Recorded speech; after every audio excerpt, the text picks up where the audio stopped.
অর্থাৎ বিষয়টা বুঝলেন? আগে যেখানে বাড়িতে সন্তান প্রসবের ফলে মায়েদের অকাল মৃত্যু হতো, এখন সেখানে হাসপাতাল বা নার্সিংহোমে প্রসবের সুযোগ বাড়ায় মৃত্যুর সংখ্যাটা এ রাজ্যে কমে আসছে দ্রুত। দেশের নিরিখে পশ্চিমবঙ্গে প্রসূতি মৃত্যু কমে গেছে। জাতীয় স্তরে প্রসূতি মৃত্যুর হার বাড়লেও আসলে রাজ্য সরকার চাইছে প্রসূতি মৃত্যুর হার শূন্যে নামিয়ে আনা। তার জন্য আমাদের যে চিকিৎসক, নার্স সহ স্বাস্থ্যকর্মীদের আরও বেশি যত্নবান হতে হবে তা বলাই যায়।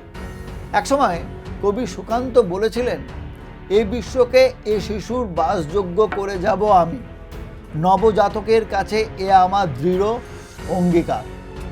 তাই ভবিষ্যৎ ভারতের বা বাংলার নবপ্রজন্মের জন্য সুস্থ সমাজ গড়তে শিশুর মতোই মায়েদের জীবন বাঁচানোর প্রতি আমাদের যে দায়িত্বশীল হতে হবে তা এই মেদিনীপুর মেডিকেল কলেজের বিচ্ছিন্ন ঘটনা চোখে আঙুল দিয়ে দেখিয়ে দেবে।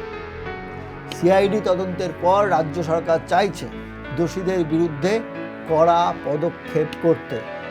সেই ভরসাতেই আমাদের এখন থাকতে হবে, এটাই বলা যায়।